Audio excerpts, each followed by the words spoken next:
For the pre-TAV explant CT planning, it is important to get a CT angiogram, ideally TAV CT. The contrast gives you more detailed information on the proximity of the surrounding structures. The CT scan assessment will first start from the coronal view. This will give you a perspective of how much space you're going to have in the ascending aorta, whether you can cannulate there or put an aortic cross clamp, as well as cardioplegia strategy. In this particular case, there is a very long ascending aorta, and despite the fact that the patient does have aortic dissection, the cannulation can be done in the ascending aorta itself. Also, on the coronal view, you can see the proximity of the top portion of the hourglass to the ascending aorta. You can see that it's more adherent on the inner curvature.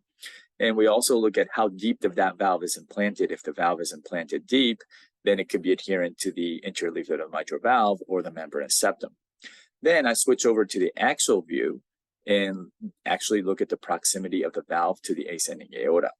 In this case, part of the stem frame is actually causing the dissection here, and is very close to the aorta itself. Lastly, I do assess the sagittal view, which will give you a different perspective of where the valve could be adherent. In this case, you can see that it's more adherent on the posterior aspect. So I would anticipate in this particular case, the valve will be more adherent on the inner curvature and more posteriorly. And lastly, I will use a 3D software to really assess the valve proximity in detail. So this is really set on the line of perpendicularity to the valve itself. And on the top portion of the hourglass, you can see that most of the ascending aorta is touching the valve frame. So you would anticipate that there's going to be some adhesions there.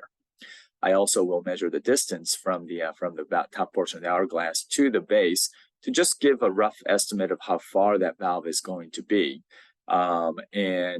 Usually I do make an incision at the top portion of the hourglass shape.